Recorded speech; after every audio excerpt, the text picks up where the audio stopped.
So every year I try to pick out my top 10 books of the year, which is really hard given how many books that I love.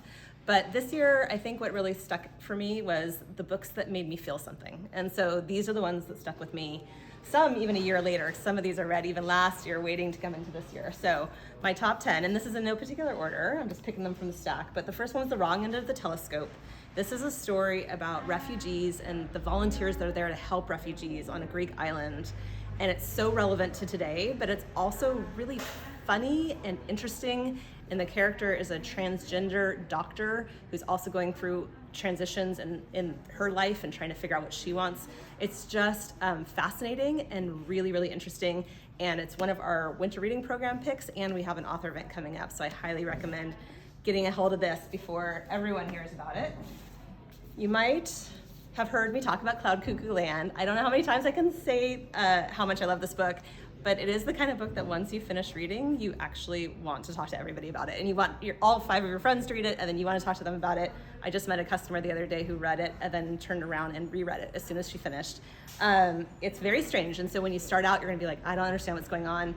3 time periods, Constantinople, modern day Idaho, and actually in the future in space. But it all comes together through one Greek manuscript, and it's about how people perpetuate stories through interactions and love and humanity, and it's really transformative. And I just think if you love books especially, or words, this is the book for you.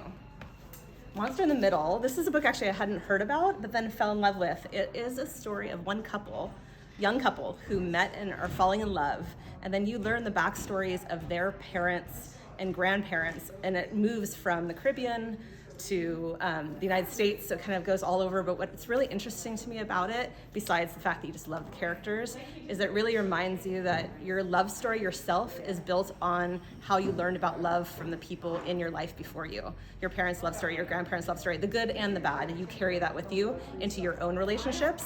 And I thought it was just a beautiful, fun, interesting book.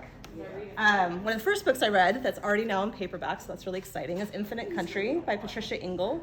This is a story of a young girl in Colombia whose family is broken up between the United States and Colombia due to migration, and where you would define home to be. What is home to you when you have 2 different countries that feel that way and people in 2 different countries? I thought it was beautiful rendering of all those emotions and how we should be thinking about it in terms of being able to bring people together and not pull them apart. Gordo is a collection of short stories by Jaime Cortez, and it's actually set in Watsonville in the migrant farm community there. And they're funny and heartbreaking and absolutely stunningly real and genuine. I absolutely love this collection. It was one of our favorites on staff this year, and it's exciting that it takes place in our community and we can learn more about the kind of experience. I think it's in the 1970s, 1980s of that community. For historical fiction, Great Circle is my pick for the year. It's an epic, as you can see, but it's totally worth it. You learn a lot about a woman aviator before her time and her role of resupplying army bases in World War II. But then it is compared to a woman today and her journey. And so it's really about the expectations that people place on women and how women find out what their path should really be. And it's absolutely epic. It's sweeping. It goes across to England and Antarctica and I think it's like Idaho or Wyoming or something like that, Montana, I think. It's absolutely stunning. I loved it. As you can see, I'm a big fiction reader, but there's always one nonfiction book that really stands out to me. And this year it was 400 Souls. It's a collection of over 90 essays. And what it does is it breaks down the history of African Americans from 1619 to the present. And it has intellectuals, historians, activists writing about each piece of history from the perspective of this history that we have never been told. I think it's just something that everybody should have on their bookshelf, and you should have it as a key point of learning about American history. A couple of years ago, I wrote an essay about how I love depressing books, and it did resonate with some people, and I just want to say that sometimes you just need a good cry, and this is my pick for that one this year. It's called What Storm, What Thunder, and it follows 10 different characters in Haiti after the 2010 earthquake, and there's devastation, and but there's resilience, and you learn so much about the resilience of the Haitian people and also the different kinds of experiences depending upon where you are in the class hierarchy in Haiti. It's stunning. It reminds me a lot of how I felt after reading Hamnet last year. Just really heartfelt, but absolutely beautiful prose. And so that is my pick for if you need a good cry in your life. And then the opposite of that is if you need something that is going to make you smile, you should read Fight Night.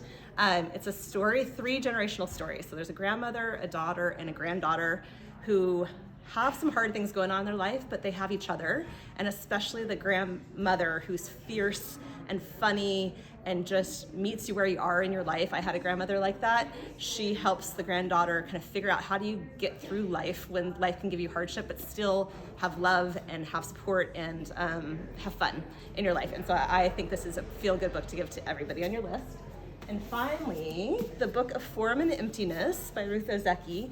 This was the kind of book that was the most innovative to me. It's a story of mental health struggle between a mother who's a hoarder and a son who starts to hear voices, and how they try to create in their family a sense of how to get through the world. And the boy starts hearing voices, and he hears voices through the books that he takes refuge in at the public library. And so it's actually an ode to books and what they do when they speak to you, as well as a family story of these 2 people trying to make their way in the world when they're not inside the box of what we define as normal. But the love is still there, and the characters are so interesting. And so that is my innovative, interesting story that I would never have expected. And that's just 10, and it was really hard for me to choose 10. So I have created other lists that we're gonna share with you over time, my top 5 debuts, top 5 nonfiction, top 5 that take place in California. I hope you check those out too, because there's lots of other books that I absolutely loved this year, and I hope you loved some books as well. I can't wait to hear about it.